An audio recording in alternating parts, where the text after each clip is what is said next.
I'll destroy you, Skeletor. Yeah, right, He-Man, you bumbling boob. This is getting serious. This is fun and all, but something's not right. Yeah, man, I wish they could move like real space barbarians. Yeah, total lack of articulation really bums me out.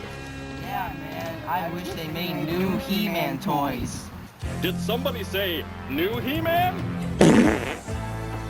He-Man?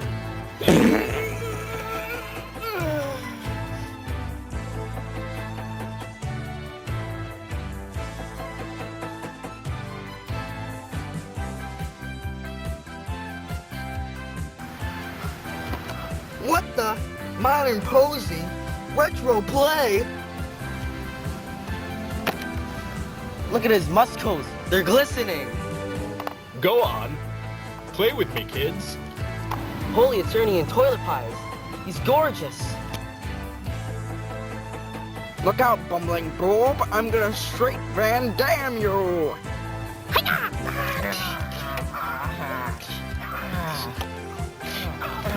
They're so articulate, like real space barbarians. Even the box looks like it's from the 80s, which I totally know because I'm totally from the 80s. Here's some accessories for you kids to play with as well. And don't worry, there'll be more where that came from. I got a beat. You kids have fun with your highly articulated Masters of the Universe Origins figures. New from Mattel. Thanks, He-Man. I have the power!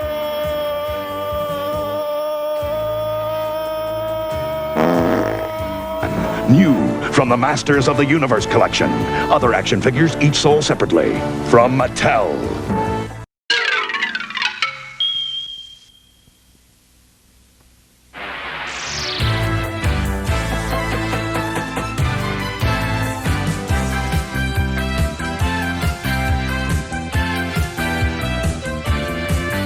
Recording. Hello! And welcome to another episode, the second episode of It Crept from Eternia. Oh my god, our He-Man themed show. We are back for part 2, chapter 2 of the tome, the ongoing adventure saga of It Crept from Eternia. And I am joined with somebody you folks may know, maybe fans of the LBP back in the day would know, but this man is somebody I've known for 24 years. 24 years. He's basically considered a family member. He is Mr. Chris Walk. Hello. Hello. Greetings from Snake Mountain Yes, on the West Coast. And give him some of your credentials, Chris. Yeah. please. So, as Chris mentioned, we've been acquainted for a very long time. On Chris's side of things, I did a couple movies with him in my youth. I definitely look different, so I'm gonna keep this disguise on.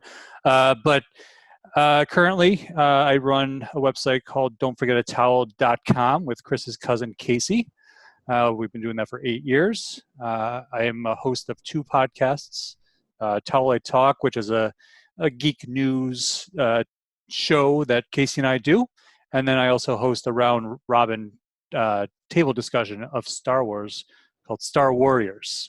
So those are my 2 things I do on the interwebs on the air, and right now, Casey and I, we wrote a comic, and that's on Kickstarter, and that's called Pursuit of Plastic, which emphasizes our love of action figures, 80s cartoons, and a lot of what we're about to talk about. So check that out. That's live on Kickstarter. It's got a couple weeks left. We're about 75% funded, so we're looking good. We're looking good. Awesome. And yeah, so as I said, I've known Chris a very long time. He is my cousin Casey's best friend. So it's like, I mean, literally, I mean, he's a part of the family. It's just, it is what it is, and uh, it's just like, hey, cuz, I don't know. He's just one of the peeps, and That's it. for as long as I've known you, Chris, you pretty much are in line with most of everything that I love, Casey loves. It's very much a kindred spirit type situation here. And like I said, early on in the relationship, it was fairly obvious that you are a hardcore action figure kid, Yeah, You I don't love think your that's really action changed much. figures. Yeah, no, I know. And I was always a person who felt like, oh, I have a lot of action figures. I love action figures, but you were somebody who really went far beyond the love of action figures. You have a vast collection, and it just kept growing and growing and growing, and it still grows and grows. I mean, eventually, I know that there's been talk about you doing something with that. Is that still going to be a thing? Is that something you're very much thinking about? The possibility of having sort of a toy store, toy museum, toy whatever out there in the world. 100%. In fact, it's actually it's been rejuvenated as of late. So I just moved into a house finally, the biggest space I've lived in, and since living in my parents' house, honestly, and I can finally bring my collection here. So when I was in New York, I lived down by New York City for a while. I had it down there, but when I moved to California, I I I don't know what happened. I should have just splurged a little bit more. I wasn't sure if I was going to move back. I don't know what the rationale was, but Casey was kind enough to house my collection for the most, at least 90% of it, because I honestly, it would have cost me a fortune out here to store it, and so I'm very appreciative of what he did. But it is time. I had this dream of retiring and doing it, but I feel like now is the high time for this kind of stuff. I don't know what's going to happen 10 years down the line, and I don't know what's going to happen when I'm old. I don't know if I'll get old. So I don't want to leave half this stuff to my wife and have her be like, what is this? I have to take care of this garbage. But I don't think it's garbage. But um, I would say yes. So my collecting has been very deep since my early 20s. And so I'd collected through my teens. I don't have a lot of my old action figures. The story to that is that my parents made me do a garage sale, which I'll always resent them for. I love you guys, but I will always resent you for making me sell my toys. So that was kind of always harboring in me, and it never went away. I was made fun of for loving, action figures in middle school. Sadly, but whatever, that didn't really bother me. But that was kind of like the state of things then, so it's really evolved into something much more epic scale, and it's a collectible for everybody these days, and whatnot. And like I was going to mention about like the difference between, say, you and I in collecting is you definitely concentrate a lot more on vintage and 80s and stuff like that, the stuff from when we were kids. And I dibble and dabble in that a little bit with like the 90s toys that I grew up on, like Aliens and Predators and stuff. And I eventually want to get back to getting vintage He-Man, but I haven't really gotten to that point yet. I have to offload some stuff and get some funds for that. But yeah, that's the toy store / comic shop is going to be virtual, and I want to get that for probably early 2021. I was really looking forward to doing shows out here because there's a shitload, but COVID. So Yeah, that's I mean, we'll see. I mean, it's not gone forever. That stuff is going to come back, and I would assume that is the prime. It would, like, when all that stuff is coming back, that's when you got to strike, man. Like, there's going to be a big desire for crowd events like that, toy shows, conventions, things of that nature. People want that. So that's prime time to strike, to get up on that battle cat and get out there and. I prefer Panther, but yeah, man, whatever floats your boat with giant cats. Because you like things flocked. I I know you. I have flocked Beastman right here. That's pet him a little bit. All right, so you are. What are you? What are you going on yet? Have you hit 40 yet? I am 40 in December. Okay, so you're. I'm Empire Strikes Back old. 3 years behind me. That's right. You're like New Hope old. Yeah. That's the way we look at life. But not really. No. Not really. Not mentally, not me either. I'm more like a 12-year-old, like loving life still. That's it. That's right. So, as far as He-Man is concerned, what is your connection to He-Man? What is your recollection of He-Man, past and present? Yeah, and maybe future. We don't know. I could become He-Man, but the past. Let's talk the past. Let's talk the early '80s. So I remember what. So I have to put it this way, because this question comes up a lot during our Pursuit of Plastic interviews, and my life in the '80s was kind of weird to me. I don't remember a lot of the other cartoons because I didn't have a lot of TV. But what I do remember is He-Man, and I remember they're probably my earliest memories that I can recollect watching TV in front of the classic like boob tube, Saturday morning, whatever it was when it was on. I was sitting there, and so that is my earliest memory, before Star Wars, before everything. And I think that's why the passion for this franchise is so strong with a lot of us, because it was a very early entry, a little bit later for you, but for me at least, it was like I was just developing my mind at that point. And it was like, what is this? And then there was toys to go along with it, and it was, and I had a lot of those, and watching like old family videos, it'd be like, oh, hey, here's Mantenna, or look, across the lawn, there's Moss Man hanging from the tree. So it was very ingrained from a very early age. And so I believe it was probably the start of my geekery, honestly. Yeah, that's good. For me, yeah, I mean, for me, because the toys came first and then the cartoon. So for me, it was like a real mind explosion when the cartoon came out. Because now I could watch the toys that I had, because the toys were like, I talked about it in the first episode, but like going from Kenner size or G.I. Joe to seeing these muscle-bound beasts on the shelves, it's just like, oh my God, I have to get these.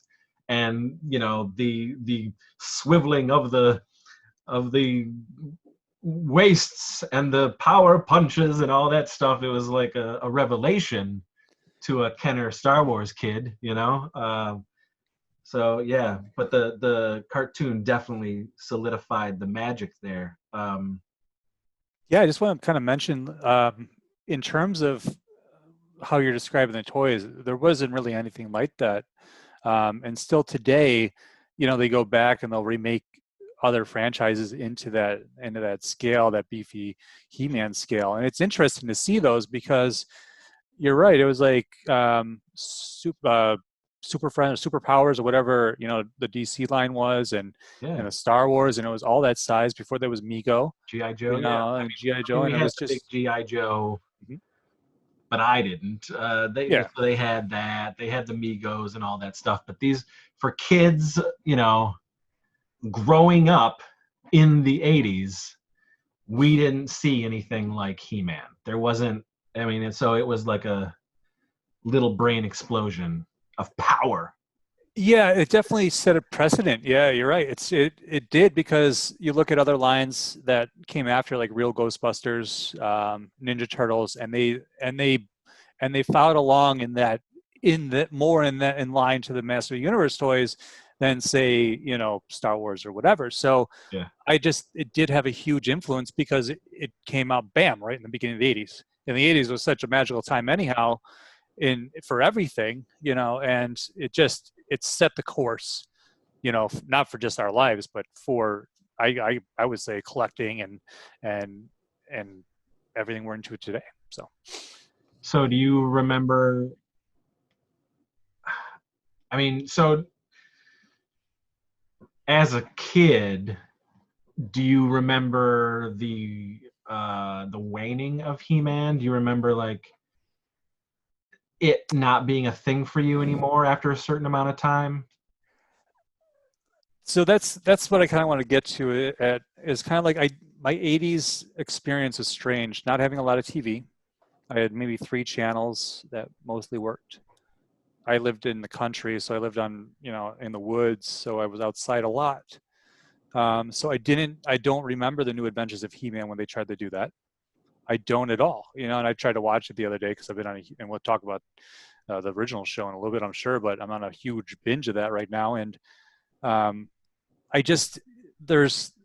watched it at such a young age and didn't watch it much after that, Okay. that I remember bits and pieces. And now I watch these episodes in production order, and I know I didn't watch a lot of them. And I know I've never watched the entire series, and I'm going to, but I'll see these parts, and they remind me of that. But I don't remember He-Man going away.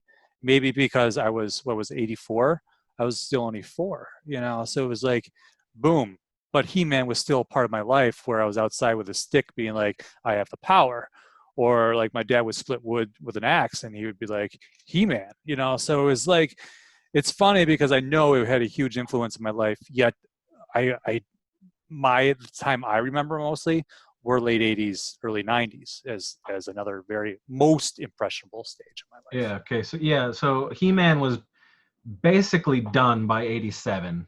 It was gone. The movie sort of destroyed all of that, and by that time we were in that weird, like, He-Man had dinosaurs, and they were riding, like, Tyrannosaurus Rex and things like that, and I was completely, that was it. I mean, like, forget about it. Like, He-Man toy collecting for me was definitely done by like 86. And then I went to see the movie. Hated the movie coming out of it, but I love it now as a 43-year-old. Yeah. I love it now. But back then, and I definitely, like, 86, I was moved on already. I remember seeing the movie. There was like the Palace in Olean was like one of those classic theaters that had rats and bats and all that great stuff. But Yes. I saw He-Man there. I remember that, and I remember getting the toys from it too. So I had like that serpent guy that had the sparks. I think I had Blade. They're the ones I remember. It's funny because when I think about the figures, I don't think about the main characters that much because I had a lot of the side ones, and they were more of my favorite ones, which is funny. But like, I don't remember having an original Skeletor. I had the battle armor for both of them, so I don't think I had the originals. Yeah, I mean, that's what it was. He-Man was notorious for coming up with 100 different wacky, weird characters. And that sort of went on because Kenner was doing that too with the real Ghostbusters and the Batman line that they had. Just a multitude of weird, like, different versions, and anything that, like, they threw on the wall, they were like, yeah, let's do this character. It's weird and it can do this and this and this. And yeah, that definitely was huge. And see, that's when I was like, no.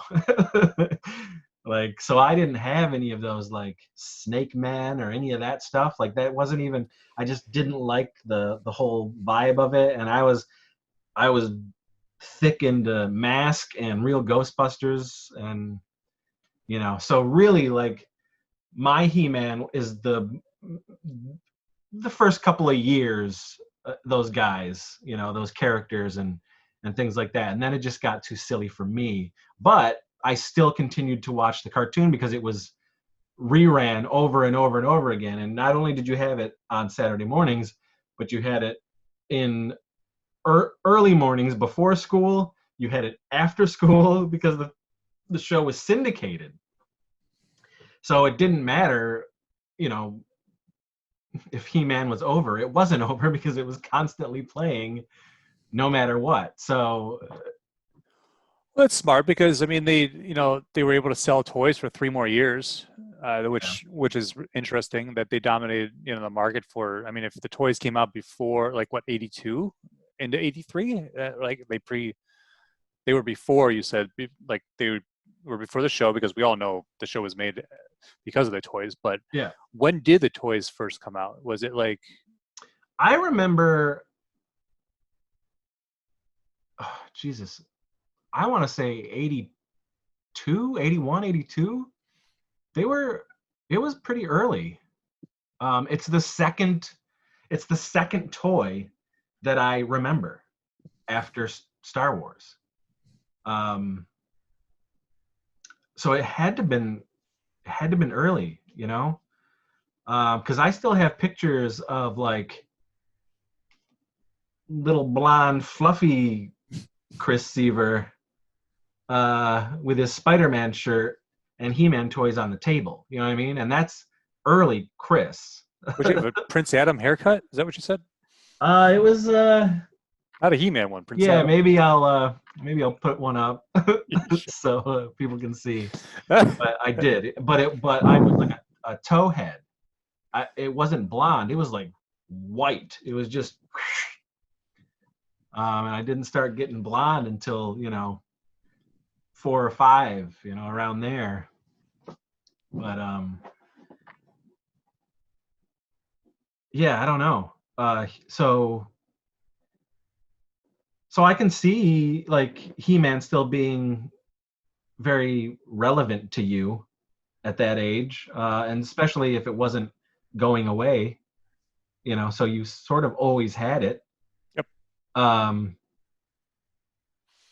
So I guess let's skip ahead many decades to when you were like, you know what?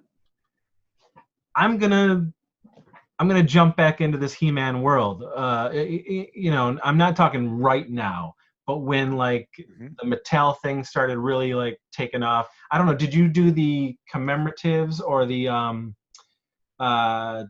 2002? I did. So I remember the commemoratives, the Mattel ones which were the original ones, the vintage looking ones, and I had He-Man and Skeletor for that, but I think I sold them at some point because I don't have them anymore unless they're at my parents' house. But after that, it was the new show that came out, which I really did enjoy because I won't lie, I liked getting the backstory. I liked more of the it's connected to the other episodes. That's my biggest thing with the old Filmation series. I love it, but it's just episode after episode, they don't finish stuff off. They start things. It's just they're out of order. It's fine, and I love it. But I did like that kind of I liked the Thundercats anime that came out. So I liked how they tried to regenerate that stuff. That was great too. Yeah, but then it just fell off. I collected, I did get the toys from the He-Man. I still have those. I think they're great. They're 4 Horsemen sculpted, which was, they also did the classics, which we'll talk about soon. But I really liked that. I thought it was a good approach. They did address all the Snake Men stuff in the second season and really started to tie that stuff in because there's a lot of questions I have, and we can talk about what's coming in the future from Netflix and Kevin Smith and more, but I really liked it because it just gave me a new narrative on something I grew up on, something that it was so influential in my geek life that I never, sometimes you had to hide being a geek, like I said earlier, it was made fun of, but at the same time, it's just you didn't care because you liked it. And it was oh, you're weird, you liked action figures? Age 15, I don't care. I still have action figures, so, yeah. And they're worth a lot of money. So it's it's all relative to just being a kid and then realizing you're never going to grow up. So, yeah. But yeah, after that, I didn't get into collecting the classics line right away. And so I don't think there was a time where I wasn't collecting as much.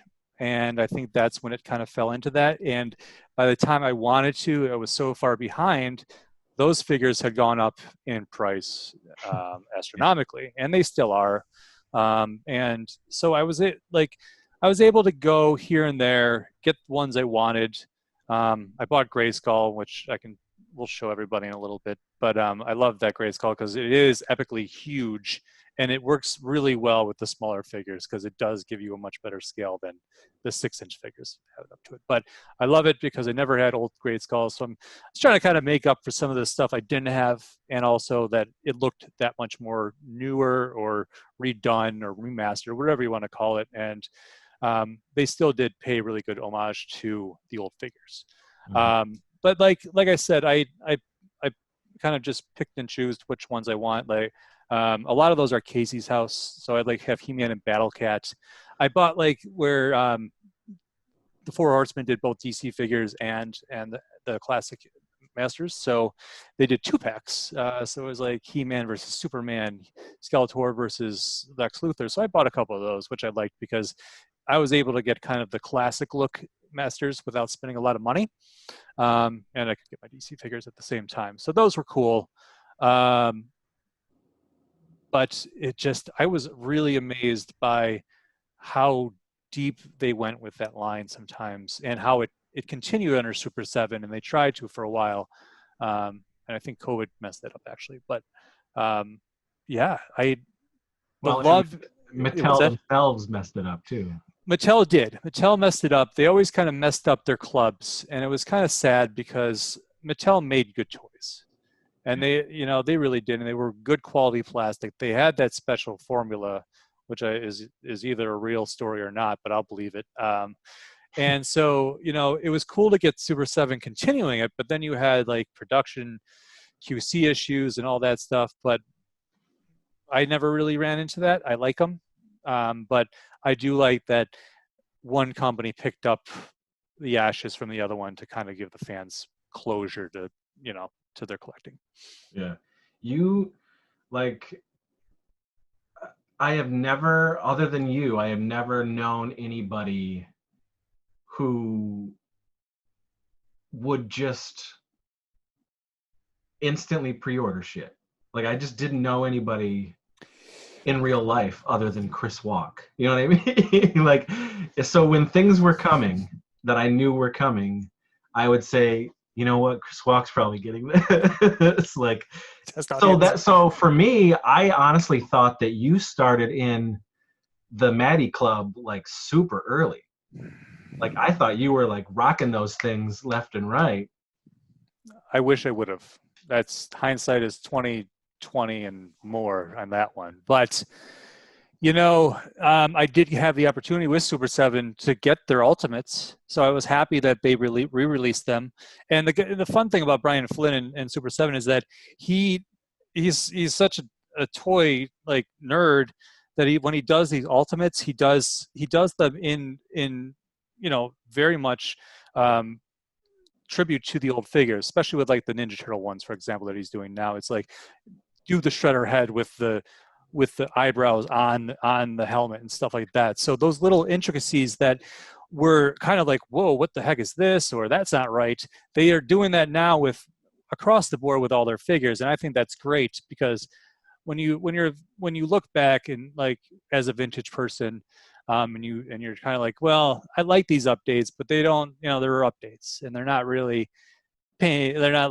They're not doing what the old toys are for me. But then when they do that, it's kind of funny too, So I think it's great. I enjoyed about them, and I have issues with the Maddie collector and the Super 7 thing. I just, but you can't deny the artistry. You can't deny the sculpts. You can't deny how amazing these things look. But what I loved was not only did they do filmation in the highly articulated, but they also did the filmation in the original sculpts from the 80s.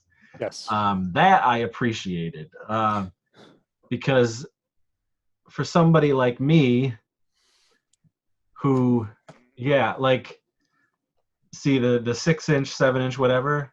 I couldn't do it. I just can't do it.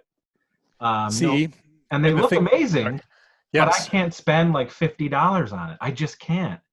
And my issue was, man, this is Masters of the Universe. I shouldn't have to pay $50 and wait a year and a half for my Masters of the Universe. I should be able to walk into a store and buy a Masters of the Universe figure. That's always been my, like, bullshit way of dealing with them. But when they did these Filmation retro things and they were only $20, I was like, this is a price point. This is something I can get behind. And at the time when they were doing it, I remember there was the outlook of possible in-store retail for them. And then that got fucked up and destroyed. But Mattel came in and said, you know what? We're bringing it back, and we're bringing it back strong. And now they are in stores. And we have a whole onslaught of crazy, amazing shit to look forward to the next couple of years. But I want to get back to, so I would like to know, you mentioned you went after the collectibles, the figures that of the characters that you loved. So who are some of the He-Man characters that really, like, get Chris Walk, jubbly, get you all? You want me to do like a top 5 of my favorite Sure. characters? I mean, people that the character that you knew, like, goddamn, I'm gonna get this one. I'm gonna get this one. I need this in my collection. That type of. What age? I'm now, like, Now. Yeah, you like. Oh God, now is like, now is a little more of an open floodgate thing, because with the thing about Super 7 was, like, at the first it was all the pre-orders, especially with Maddie, was like you had to buy the whole wave. Yeah. And there was ones in there I was like, I don't want freaking Tongue Lasher, I don't care, whatever. But so I'd sell them off or whatever, and do whatever. But now they up the price a little bit and you can buy them. And I get to your point where it's like, I'm not going to spend $50 for them. And it's frustrating. But if there's one that I really want, I'm going to pull the, whatever the term is, I'm going to do it and pick it up and get, and get it, because I don't know where that, it's a thirst. It is a thirst. But let me go back to the vintage ones, Okay. because I think that's probably a good way to start, and just say the figures I remember the most enjoying when I was a kid. I mentioned Moss Man.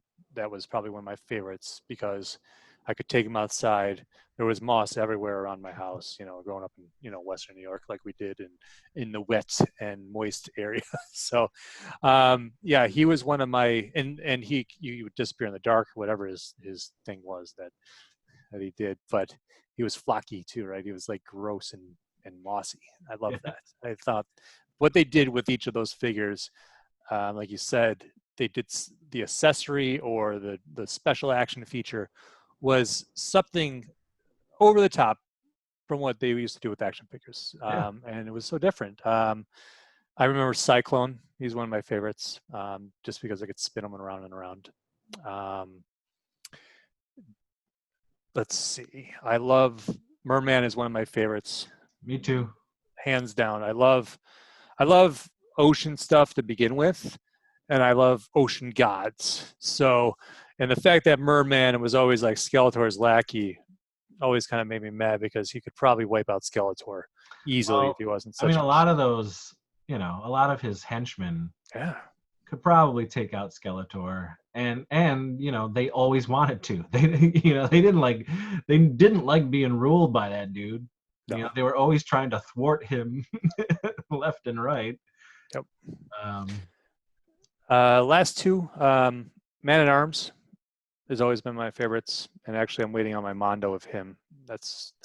been waiting forever for that. But and lastly is Battle Cat, because I loved the ability just to put armor over top of Cringer, and even though that was easily another tiger from another toy line, I don't care.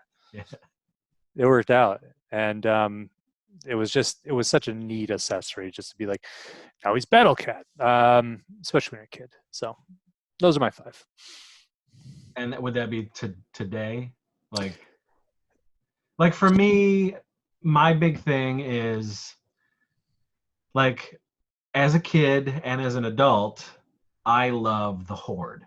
Like the Horde for me, kick ass. They were way better than Skeletor and his bumbling boobs. The Horde were like actually like, you know, they were creatures. Well, yeah, I mentioned up. I mentioned Montana, but I also had Leech, and Leech was another one that I was always sticking on the windows. And Oh yeah, I did love the Horde, and I liked She-Ra a lot as a show itself, because it's funny. I'm sorry to interrupt you completely, but it was like I collected Masters Universe. My parents' friends, they had a daughter, and she collected all She-Ra. Mm-hmm. So I would go over, and we would have a big adventure. So, and she had as many of them as I did, and I was like, why is Bo such a little figure? Yeah. You know what? I actually really love the She-Ra cartoon. I think it's pretty damn good. I'm talking about the vintage, and I like the new one. But I like the new one a lot. The old one. Once you are done with He-Man, go to She-Ra. Oh yeah. And the story's better. Some of the writing is better. It's just it's pretty good. It's pretty good. It's a natural progression. It's funny because it did come after. But when you watch Master Universe and you see episodes written by like Paul Dini or like JMS, right? Yeah, J. Michael Straczynski. Like, and you watch those episodes, you're like, wow, these episodes blow my mind when compared to like some of the other like goofy ones. Well, the real Ghostbusters, like all those comic guys wrote real Ghostbusters, and you can tell. Yeah. You can tell what's a good episode of Real Ghostbusters and what's a not so good just by the writer who's handling it, because as much as those writers had to be restricted as far as telling a kid's story, they were also telling a kid's story but with adult themes. And you can tell with He-Man, you can tell with She-Ra, and you can tell with Real Ghostbusters for sure. Thundercats, you know what?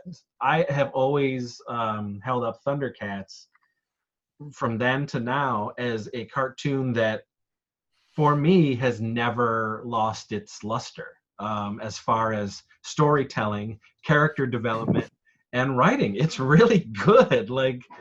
And it just got even better in that 2011, short-lived show. So I give props to a lot of those guys who tried to put a little more into a kids television show. That's cool. That's cool. But so, for example, getting back to favorite characters and somebody that you absolutely need, like I want the Horde vintage. I want them all, and I want the Horde in the classics Filmation line. And that's been a little bit of a struggle because I can't pull a trigger like your magic fingers do. I don't understand it. I'll never understand it, but that's probably a part of you that's just like, I have to have this, I don't know my reasoning. I can't believe some of the stuff that you pull the trigger on. I'm just like, holy shit. He's just like, it doesn't matter. He's just doing it. It doesn't matter because they hold their value. Yeah. If I don't want it, it increases twofold. So it's like, I've always looked at collecting action figures as an investment. That's it. I invest. I know what I have, and I'm very particular about what I collect most of the time.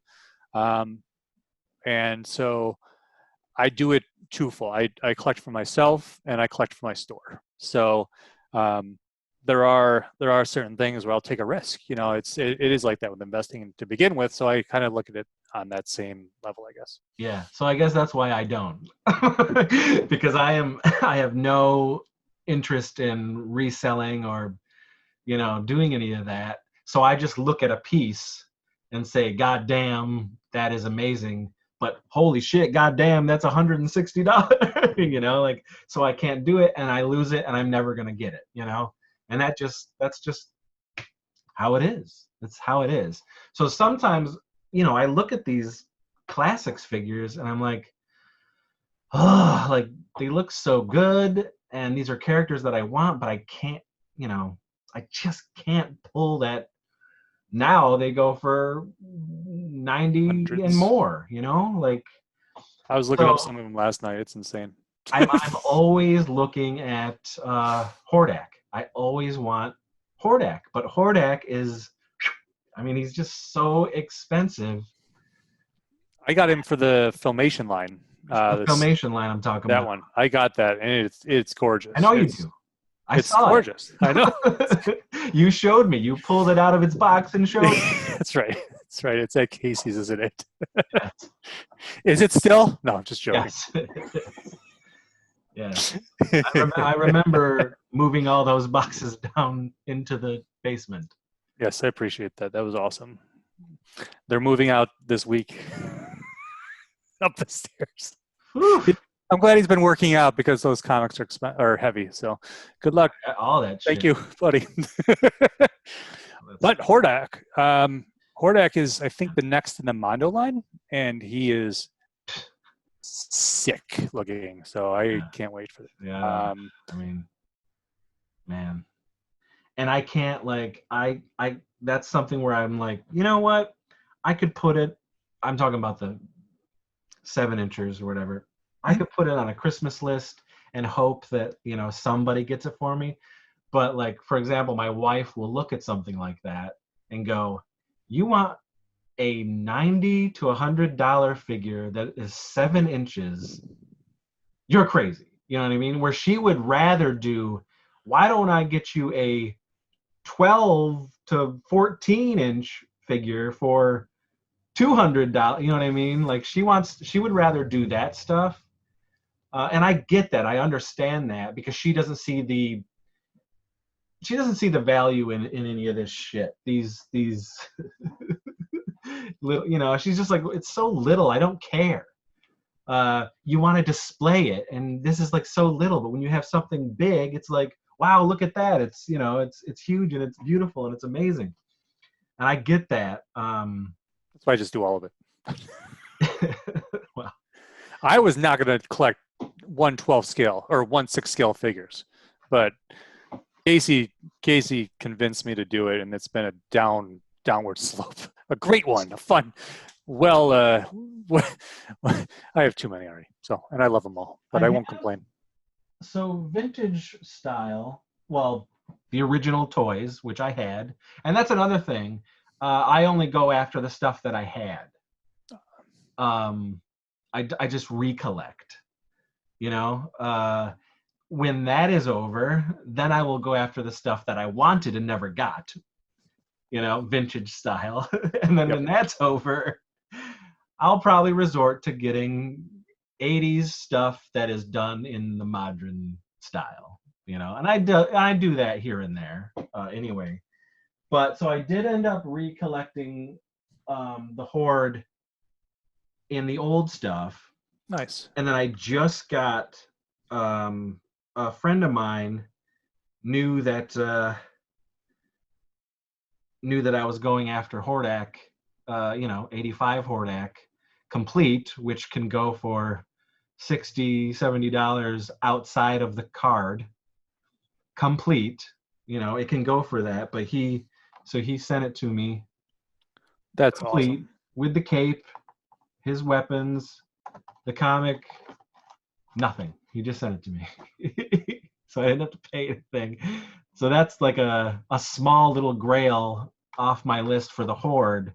Nice. And now I want the, Super 7 Filmation 2.0 Hordak, which is ridiculous. I do have Mantenna and Grizzlor in that style. Because I don't know if you are aware of this dude, Justice Curry. He's a big toy collector on YouTube. He's got his own channel. He's really very popular in the toy community. And he loves G.I. Joe and He-Man. And and so he gets stuff for himself, and he also sells stuff. He had a great deal for both Grizzlor and Mantenna, and I ended up, I think, only paying $80 for the two, shipping included. I was like, hell yes, I can do that. I can justify that, especially at this point in time, knowing how much That's cost. Yeah, you know what I mean? Like, Yeah, that's I was awesome. like, this is a great price for these two. But that Hordak, every time I look on eBay, man, forget about it. It is like, and I just can't justify paying like $100 or more for one small figure. I just can't do it. No matter how much I love it, how much I want it, you know. I've done it once or twice. I'm willing to bet you did it about once or 70 times. No, I'm very kind of particular like that. I guess maybe I don't know. Maybe when I go back to collecting vintage, I know that when I went back and started doing Star Wars, there was some stuff I paid a decent price for, but also it was just kind of like hitting up. It was kind of like it was a weird time because they didn't seem super expensive. It was kind of before it was like everybody started collecting the vintage really heavy all of a sudden, and there was all those groups and stuff, and people are just offloading them here and there, so it was good. But it's funny you bring up that Mantenna, because Mantenna I remember having, and I love that toy, but he was only 2 legs, right, for the vintage. And when they redid him, I was like, yeah. Well, it was 2 legs, but they made it look like he had. Yeah. Yep. Yep. Weird. Yeah. That's cool though. I like that you got those too. Yeah, I hope you get Hordak. That'd be sweet. I just one of these days. I always say, like, I would love to go to a toy show with like $1,000. I don't know how that would happen, but I certainly would love to go and do that. And that's a situation where I think I would pick off holy grails for myself, you know? Yep. And I would go specifically to spend that grand at that toy show. And that's where I think I would like pop off some of those $100 figures here and there. Yeah. You know what I mean? Like, you got some ammo. Yeah, that's good. For like, for instance, for Star Wars, the biggie for me, the big holy grail for me, and I never had it as a kid, and I always wanted it, was the Imperial Shuttle, the Emperor's Imperial Shuttle. Never had it. I whined and I wanted that thing so bad. It's one of the coolest looking ships from the Star Wars world. I always just thought it was so badass. And like to this day, it's one of those like, okay, that's one that I wanted, and I would really love to have that in my collection now. But I can't justify, I can't go $300, $400, $500 for that ship. I just can't do it. I can't do it. But give me $1,000 at a toy show, and then I'd probably would. I'd probably do it. Damn it. Conditions. Yeah. That it was, I hit myself now.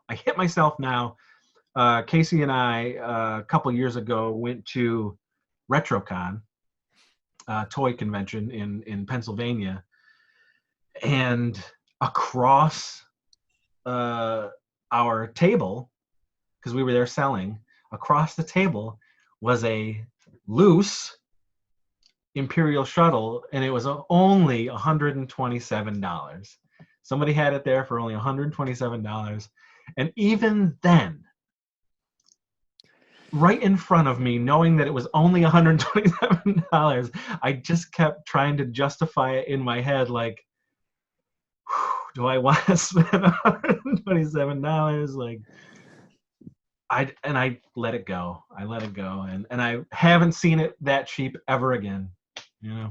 It's funny you bring up that one. My friend had a ton of Star Wars toys growing up, and that is, and I didn't have a lot, and so the vintage, and so that's the one vehicle I clearly remember from going over to his house for some reason, because it is such a beautiful toy. Yeah. Big. Yeah, it's huge. It's very much, it's a perfect model of it, and it just, man. Every time you watch Emperor or Vader walk down, that that ramp, it's like with all those guards. I wanted that scene. I wanted to do that in toy form. Right. So I had like the little mini rig of those ships. That's what I had. So that was so I would bring the Emperor down in that little thing. And I'd already have the guards there, and he'd walk down off this little thing. That's all I had, but I made it work. That's all you need. Made it work. That's it. And that's how I was with that fucking classics Gray Skull. Man, that thing was a thing of beauty. Dude, I passed on Snake Mountain, and still I'm just like, what's wrong with me? I should have just did a payment plan or something, because oh my God, it's so big. It's so epic. I wouldn't even know what to do with something like that in this. That's house, the problem. That's the problem. Yeah. But Gray Skull, there was a time. Yeah. Look how big that motherfucker is. There was a time where I felt like maybe I could spend $500 on this Gray Skull. You know what I mean? Like, there was a time, but that has long gone. I had Gray Skull growing up. I had Snake Mountain. I had the Fright Zone and all that stuff. So that, but to see something like that, so much more detailed and so much more bigger than the one you had, like, I definitely struggled within myself to see if I was ready to justify something like that. And I went back and forth. I really did. But I congratulate you for actually pulling that trigger and having it in your home, because that's a piece, man. That is a beautiful piece. And I look forward to the day that I can come and steal it. You mean play with it? Sure, yes. Yes. Bring your figures. Buy its own airplane ticket back to Rochester. Yeah. Twice. That thing's a beast. Yeah, it's funny because it wasn't, to today's standards of what you would spend on something like that. It wasn't that much. I think it was like in the 300s. Honestly, it was like a 350. No, now I think it was like I saw it listed for $1,200. Oh, it's insane. Like, who has that money? I don't know, man. I don't know. Me neither. Yeah, sure. Mr. Bloop, pre-order bloop. Oh, bloop. Did you do Razor Crest? No. Oh, you didn't? I didn't, because the reason is I'm having my stuff shipped. I have a huge expenditure right now for that, and that's Casey and I talked about it. He was like, he was going to buy it because he thought it was 6-inch scale. I was like, there's no way it's 6-inch scale. Yeah. I was like, it's definitely vintage collection, and he double checked, and it was. And I'm a vintage collection size guy. I collect here and there Black Series, but I do love still collecting the 4-inch, 3.75, whatever you want to call them. Yeah. And that's it, So the Razor Crest was a kind of like, well, maybe if I have money early November after these toys get here, but no, I gotta take this seriously, because I gotta get that out of his basement. I really want to get my hands back on my toys. Do you ever? Is it going to be a situation where, like, you open this stuff when you get it and you're like, I don't even remember getting this? Yes, there will be some stuff. See, like that's that. Great. Mm-hmm. It's like Christmas all over. Yeah, that's a fun. That would be great. That would be really fun. And are you gonna do like okay, this is mine, this is I'm selling. This is mine. This is selling. This is mine. Yeah, I already do that. I have a decent chunk of stuff here that I brought with me, and also that I bought, since I moved here. So I've been cleaning that out, that unit. So I've been bringing the stuff here, and I'm kind of sorting it, because when that other stuff gets here, it's gonna be like a warehouse, and it's crazy, because I really have to plan it now of how I'm gonna do it, because other than that, it's gonna be a kind of a shit show. But you know what, for the most part, I know what I have, but I know there's going to be, because I've gone through it so many times and I've taken pictures of it and I've planned on doing a shop and all this stuff. So I'm familiar, but the real challenge is going to be the comic books, because only recently did I buy an app where I can catalog everything. Yeah. And so I finally started doing that, and I'm looking forward to doing that and sorting them and really getting it and selling those off. So it'll be a good time. All right, so let's get to modern He-Man. Yeah. What are your thoughts on this whole thing, on Mattel? Because for me, it's a dream come true that it is back, and they're giving it another go, and it looks like they're really giving it another go. Like, they're full force into Masters of the Universe. What are your thoughts on this? Bringing it back for young and old.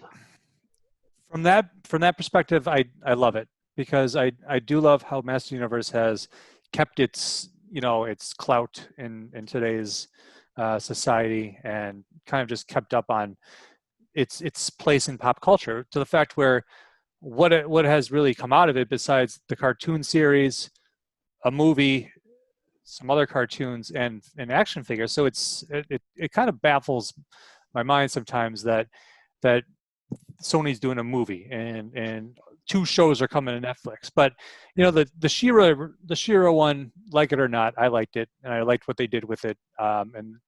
And it set the tone for the fact that, yeah, we can do this. We can really do it this time. And I'm really excited for what's coming, honestly. And I think that the show from Kevin Smith, that he wants to continue the old show and tie off storylines and whatnot, and give characters their finals or whatever. I think that's a great idea. And I love the animation studio, the one that does Castlevania, and I can't remember the name right now, but yeah, it's amazing. So I'm really looking forward to that as more of an adult He-Man show. Now, the other one, I hope that it does exist in the same world as that She-Ra show. I would like to see that happen, and it's a little bit different animation, I don't but know if it will. I really don't know if it will.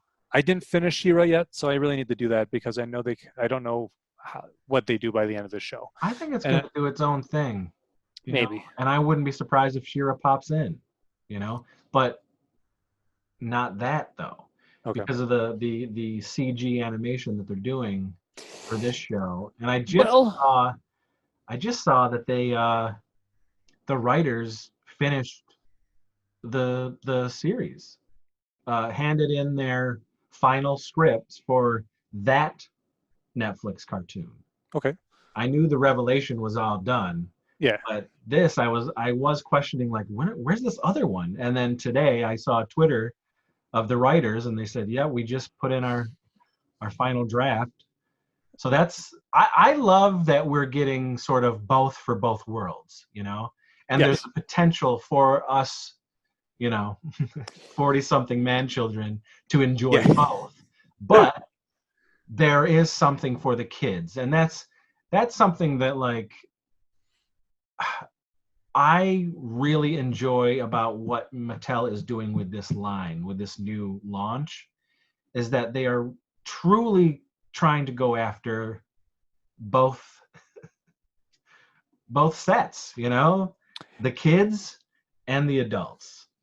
I see a lot of people our age, like, humming and hawing and acting like, who's gonna buy these toys in the store other than us? These toys are for us, blah blah blah blah blah. And it's like, dude, when you got these toys, you were a kid. You didn't know what the fuck this was. You saw this barbarian space lord you know, and this skull dude in a package hanging on a fucking Toys R Us, you know, peg, and you were a kid and you were like, this looks dope and I want it. You don't think a kid of today, some 5-year-old, is gonna look up and be like, wow, look at that skull dude, I want that. Like, these people, it Let me put infuriates me, but it's like, come on, dude, like, you were a kid, you know.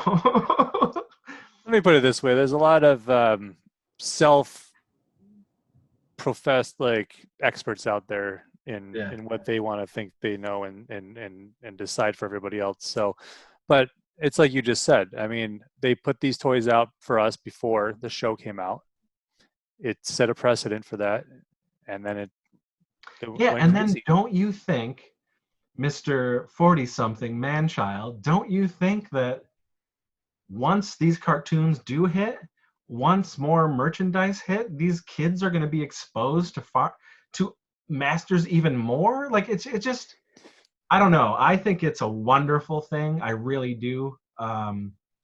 And honestly, I know it was like weird in the beginning because you know, they said, oh, we're going to put this stuff out and you're going to be able to find it, and you know, and it was trickling out here and there, and it was really rough for us, you know, man children, to find this stuff. But now when I am out in stores, when I go to Walmart now, He-Man is there, man. Cool. I see it. I gotta go I then. see it. And it really did just kind of take its time, but it seems to be happening exactly how Mattel said it was going to happen. And I am seeing He-Mans and Skeletors and Beastmans, and I'm like, this is great. This is awesome. You know, I'm just so happy. I just wanted to know what you thought, and were you going to go after this stuff, and you know. So, yeah, that's the original question, right? So let me put it this way. It depends what I see in the store. I never bought into getting like these. I got Skeletor because Skeletor is my favorite. I will get that Skeletor from the new line when I find him. I will probably get Panther from the new line when I find him. But the thing about it is that I'm on a different path with these, and I guess, you know, if I wasn't collecting so much other stuff right now, like higher end collectibles, I would go for it. But it's really not my concentration as much as I love He-Man. I might get a couple of them just to say I have my favorites or whatever, you know. Yeah. But also to address the release of them, I really haven't been out much since the beginning of COVID, and on purpose. I work from home. I don't go out because I live in an area where 100,000 people have COVID. So it's just like it just hasn't been the same experience for me for toy hunting. And so I kind of gave up on it.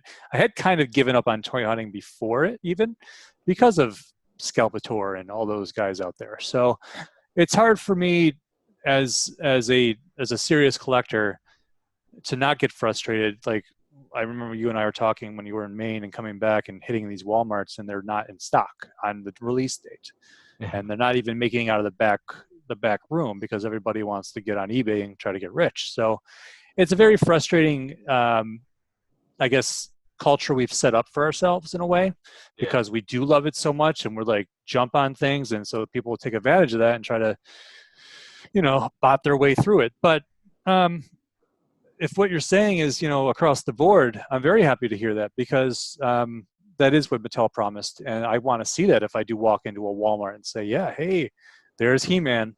So yeah, I mean, in the stuff that they are locked and loaded, man. The shit that they have planned already, you know, for wave 2, wave 3, like, that's just very exciting to know that they're really invested in this and they're on top of this. And as somebody who has been whining and complaining for years that Masters of the Universe should be back in stores, you know, I there's no more complaining now. Like, your dreams have come true. They did it. They did it, man. They really did it. Now, if we could only get Thundercats, back to their glory, former glory, as far as I'm concerned, and Mask. Mask should be. I don't know what they're waiting for. Mask. Well, I do know Mask is coming. I do Yep. know it is coming. The movie is still happening. I know that every time Hasbro puts out a new sell sheet for upcoming toys, that damn logo is always at the bottom with all the other new toys coming. They always have Mask. Not only do they have the original logo of Mask, but in some of the newer sell sheets, they have their new logo for Mask. Oh, cool. That they made up.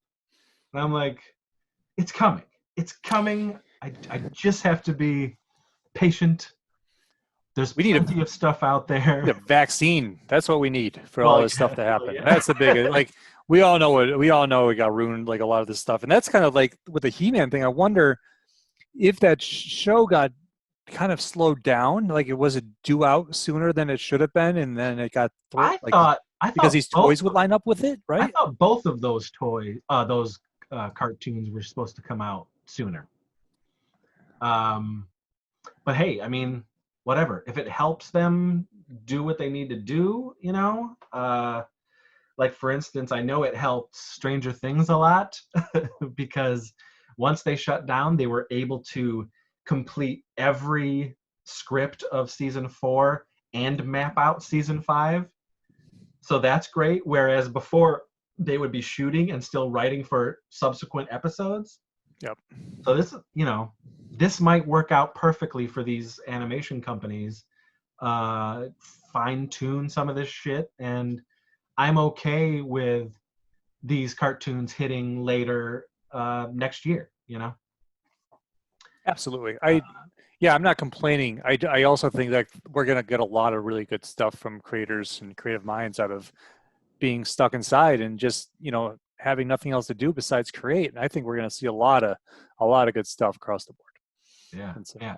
Okay. So did you start reading the multiverse, the Masters of the Multiverse? Not yet. I realized that I had stopped reading the DC line somewhere in the 19 issue volume 2 run. So I went back on my DC Universe app and I read the 8 one-shots where I forgot that they even existed. Then I read the 6-part series, and now I'm jumping into that, and then I'm going to read like the crossovers, and then I'm going to read the multiverse one. Okay. So I'm looking forward to it because it is such a different world in the comics, and they do things a little bit different. But I like it too because it is more of that. I don't know. I don't want to say like non-kiddie He-Man world, but it's like the really good episodes of Master Universe. And they're able to, set up more of the mythology, really develop the characters, and really cool story arcs for a lot of these guys. And they don't have the Clark Kent, disease, or the He-Man disease, as I like to call it. It's like you guys are morons. Like they look the same. He has the same haircut. Why is Fitz Adams so buff? So that's what I liked about the new cartoon. He was like this kid, and then he turned into He-Man or whatever. But totally, yeah, I always laugh at those secret identity things. But then in the comic, everybody knows he's He-Man right away. So it's like we're not even playing this game. Well, remember, I mean, in the original mini comics, Adam wasn't even a thing. Nope. It was just He-Man. And I don't know why they did away with some of that mythology, because in those mini comics, some of those were like fantastic. And the 2 parts of the one sword and all that stuff, that's not even really a thing in the animation. They brought that back in the 2012, right? Because 2002, because I remember the swords, and I remember the toy swords went together, and that was cool. Well, the first episode, they go into the fucking origin of Skeletor, and there's a voiceover and all this stuff, and it's great. I don't know. So I don't know. I'm just so excited for everything. Exactly. Yeah, man. What I will say this about the toys, the new toys, for you. I don't know. I would get some of them. I don't sleep on them, because I was pleasantly surprised after I got to actually hold them in my hand and pose them and see what they could do. I was like, this would have been like a game changer when I I was saw your commercial. 5 years old. Yeah. That's exactly what you're talking about right there. Yeah, I'm serious. Like, and they're all posed over there. I'm just like, to be able to do this with that style He-Man. I know you can do it with the new fanciful stuff, Right, but exactly. that stuff. I know what you're saying, because the 5, thing 6 about years it old, for me, yeah. But that was the thing. Like, that's why I got into more modern action figures, because I loved that articulation and all the stuff you could do with it. And that's why my frustration with older toys was, I loved it for the vintage, but you're right. It's like, I really want to see what they do with that, because it just, those ball joints and all that magic. I'm telling you, it is the perfect melding of modern and old and vintage. It is so like, I think they're awesome. Looks like I go to Walmart at 6 a.m. then. They just feel really, they're awesome. I commend them, and I can't wait to get Orko and Manny Faces and Stratos and all the stuff they got coming out. I'm just really excited. That's it. Now you've got the itch for me now. I'm gonna have to at least go check it out now. Go brave Walmart. Ugh, God. Well, I mean, Are they anywhere else? They're not yet. Okay. They're still exclusive to Walmart until the end of December. Okay. They're only at Walmart, and the core first wave is up on Walmart.com. I've been looking. Are they up now? For $14.92 or whatever it is. Oh. Well, I know what I'm doing after this show. But starting in January, they're gonna go wide. So they're gonna be in Targets, they're gonna be in toy stores, they're gonna be, on BigDaddyToy.com or whatever, Entertainment Earth, all that stuff. They will be. Yep. Oh, cool. Maybe I'll just buy a case off EE and get my discount. So that's get some wholesale for my store. Yeah, so that's exciting. That's cool. I'm glad to hear that, because I was, you know what, I am not a big fan of Walmart. I'll gladly say that to the day I die. I will not buy from Walmart unless I have to. And it's a lot of these new exclusives, like from McFarlane, and I'm just like, God damn it, I don't want to buy from these monsters, but I have to. Yeah. They won't even, they're so archaic, they won't even allow me to change my shipping address after I moved. Oh. Yeah, I've been fighting with them for months now, because I'm Weird. like, I'm gonna ship my stuff to my old place. I'm not gonna get it. Like, hello, you guys gotta wake up. Yeah, weird. I digress. Oh man. Well, damn. Yeah, I'll be doing some real hunting when my stuff ships in November.